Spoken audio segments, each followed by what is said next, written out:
Assalamualaikum warahmatullahi wabarakatuh. Hai semuanya, saya Ayu Indah Wulandari. Di video ini saya akan menjelaskan tentang makhluk hidup dan proses kehidupan. Makhluk hidup adalah makhluk yang memiliki ciri-ciri kehidupan seperti bernapas, bergerak, dan berkembang biak. Seperti yang kita ketahui bahwa tidak ada makhluk hidup yang dapat hidup sendiri di kehidupan ini, tetapi selalu terjadi saling ketergantungan di antara makhluk hidup tersebut. Lingkungan adalah kombinasi antara kondisi fisik yang mencakup keadaan sumber daya alam seperti tanah, udara, serta flora dan fauna yang tumbuh di atas tanah maupun di dalam lautan. Makhluk hidup dan lingkungan sangat erat kaitannya.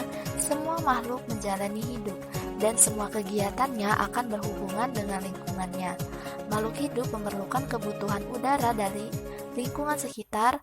Makhluk hidup juga memerlukan makan, minum, dan melakukan kegiatannya. Semuanya membutuhkan atau terjadi di lingkungan. Pembahasan pertama mengenai ciri-ciri makhluk hidup. Makhluk hidup memiliki ciri-ciri umum dan juga ciri-ciri khusus. Ciri-ciri umum pada makhluk hidup yang pertama bernapas. Bernapas merupakan proses penghirupan oksigen dan pengeluaran karbon dioksida dari dalam tubuh. Oksigen yang diambil digunakan untuk proses pembakaran sari-sari makanan di dalam tubuh makhluk hidup. Sedangkan sisa hasil pernapasan yaitu karbon dioksida akan dibuang melalui hidung. Yang kedua, bergerak. Makhluk hidup memiliki kemampuan untuk bergerak dengan cara tertentu tanpa bantuan dari luar atau pihak lain. Gerakan itu ada yang pasif dan ada juga yang aktif. Tumbuhan melakukan gerak pasif atau tidak berpindah tempat, sedangkan hewan dapat melakukan gerak aktif atau dapat berpindah dari satu tempat ke tempat lain. Begitu juga pada manusia. Yang ketiga, iritabilitas. Semua makhluk hidup peka terhadap perubahan-perubahan yang terjadi di sekitarnya. Misalnya, daun tumbuhan putri malu akan mengatup jika disentuh. Manusia menutup telinga saat mendengar suara yang keras seperti petir, dan juga kupu-kupu akan mendekati bunga karena mencium aroma bunga. Nah, kemampuan makhluk hidup untuk menanggapi rangsangan itu disebut dengan iritabilitas. Yang keempat, membutuhkan makanan. Semua makhluk hidup memerlukan makanan untuk menghasilkan energi yang mendukung segala kegiatannya. Yang kelima, tumbuh dan berkembang. Semua makhluk hidup pasti mengalami pertumbuhan dari kecil menjadi besar. Sebagai contoh, bayi akan terus berkembang menjadi manusia dewasa. Pertumbuhan adalah proses bertambah volume makhluk hidup karena jumlah atau ukuran sel yang bertambah, sedangkan perkembangan adalah proses pertumbuhan menuju dewasa yang ditandai dengan berfungsinya organ reproduksi. Yang keenam, bereproduksi. Makhluk hidup melakukan reproduksi guna melestarikan jenisnya atau keturunannya. Reproduksi pada makhluk hidup dapat terjadi baik secara seksual atau generatif maupun aseksual atau vegetatif. Yang ketujuh, adaptasi. Adaptasi adalah proses penyesuaian diri yang dilakukan makhluk hidup terhadap perubahan lingkungan. Makhluk hidup beradaptasi dengan lingkungannya dengan beberapa cara, yaitu adaptasi morfologi, adaptasi fisiologi, dan juga adaptasi tingkah laku. Dan yang kedelapan, melakukan ekskresi. Ekskresi adalah proses pengeluaran zat-zat sisa metabolisme yang sudah tidak dimanfaatkan oleh tubuh makhluk hidup. Proses ini sangat penting karena zat sisa bersifat racun dan tidak baik bagi kesehatan dalam tubuh. Selanjutnya, ciri khusus. Pada hewan sendiri, ciri khusus dimiliki oleh beberapa hewan, di antaranya bunglon, kelelawar, cicak, bebek, kucing, dan juga burung. Pada burung, ini terdapat ciri khusus pada burung elang dan juga pada burung pelican. Selain ciri-ciri khusus pada hewan, terdapat juga ciri-ciri khusus pada tumbuhan. Tumbuhan yang memiliki ciri-ciri khusus di antaranya teratai, cemara, kaktus, kantung semar, bakau, enceng gondok, putri malu, pohon jati, dan juga bunga rafflesia. Cara perkembangbiakan makhluk hidup. Pada perkembangbiakan makhluk hidup yang akan saya jelaskan, ini perkembangbiakan makhluk hidup pada hewan dan juga tumbuhan. Yang pertama, perkembangbiakan pada hewan. Secara garis besar, ada dua cara perkembangbiakan hewan, yakni secara generatif dan juga vegetatif. Cara perkembangbiakan hewan secara generatif adalah perkembangbiakan dengan proses kawin. Perkembangbiakan generatif ada 3 macam, yakni vivipar atau beranak, ovipar atau bertelur, dan ovovivipar atau bertelur dan beranak. Kemudian perkembangbiakan vegetatif. Nah, ini adalah kebalikan dari perkembangbiakan generatif. Perkembangbiakan hewan secara vegetatif dilakukan tanpa proses perkawinan atau pembuahan. Perkembangbiakan vegetatif ini meliputi 3 macam, yakni bertunas. Contoh hewan yang berkembang biak dengan cara bertunas adalah porifera atau spons dan hidra. Kemudian membelah diri, contohnya amuba, dan fragmentasi. Contoh hewannya yang berkembang biak dengan cara fragmentasi adalah beberapa jenis cacing, misalnya cacing pita. Yang kedua, cara perkembangbiakan pada tumbuhan. Perkembangbiakan pada tumbuhan dibagi menjadi 2, yaitu vegetatif dan generatif. Perkembangbiakan vegetatif terbagi menjadi vegetatif alami dan juga vegetatif buatan.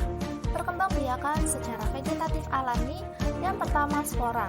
Contoh tumbuhan yang berkembang biak dengan spora adalah tumbuhan jenis paku-pakuan, lumut, dan juga jamur. Yang kedua, tunas. Contoh tumbuhan yang berkembang biak dengan bertunas adalah pisang dan juga bambu. Yang ketiga, umbi. Contohnya kentang, singkong, ubi, bawang, dan wortel. Yang keempat, rizoma atau lintang. Contohnya jahe, kunyit, dan lengkuas. Dan yang kelima, stolon atau geragi. Contohnya adalah tumbuhan stroberi. Sedangkan cara perkembangbiakan secara vegetatif buatan, yang pertama stek.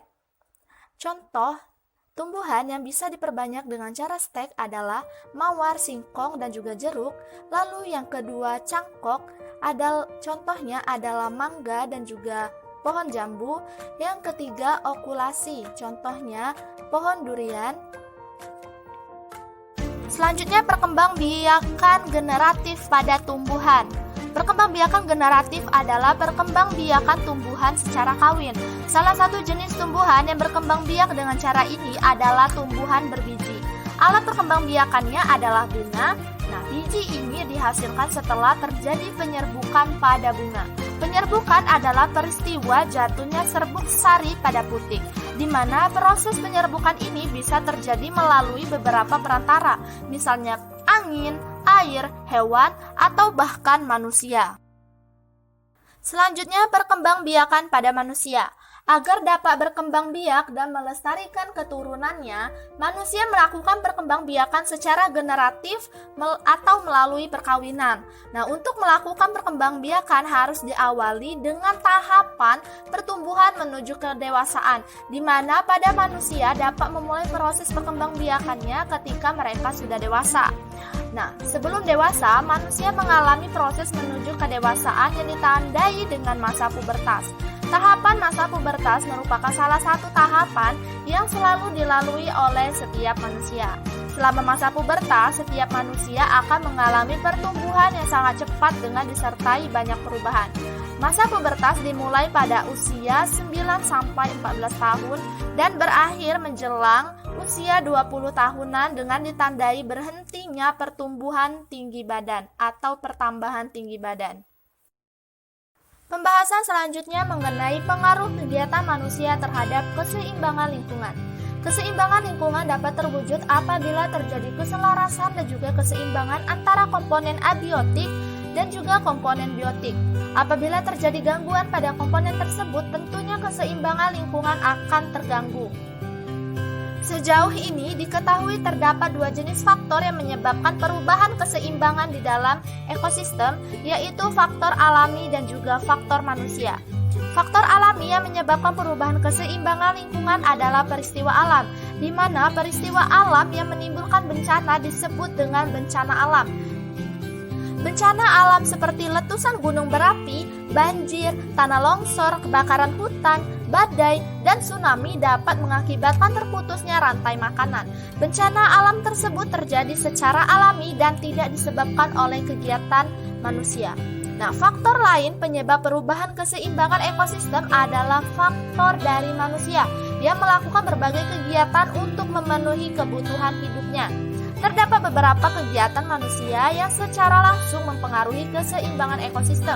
Kegiatan tersebut antara lain kegiatan penebangan pohon-pohon di hutan dan juga pembakaran hutan, pemburuan hewan hutan yang tidak terkendali, termasuk memperjualbelikan hewan langka dan juga dilindungi.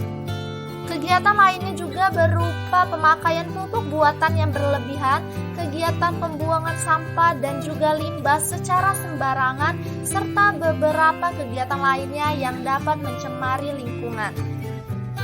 Kita sebagai manusia yang dianugerahkan dengan akal dan juga pikiran yang sempurna, tentunya kita harus melakukan tindakan yang tidak sewenang-wenang terhadap lingkungan kita. Karena lingkungan merupakan tempat tinggal kita dan juga menjadi tempat berlangsungnya kehidupan kita, baik tumbuh, makan, dan lain sebagainya. Untuk itu, kita harus menyadari betapa pentingnya lingkungan terhadap kelangsungan hidup manusia. Itulah dia pembahasan saya mengenai makhluk hidup dan proses kehidupannya. Semoga apa yang saya sampaikan dapat bermanfaat bagi teman-teman semua. Dan saya akhiri, wassalamualaikum warahmatullahi wabarakatuh. Bye-bye.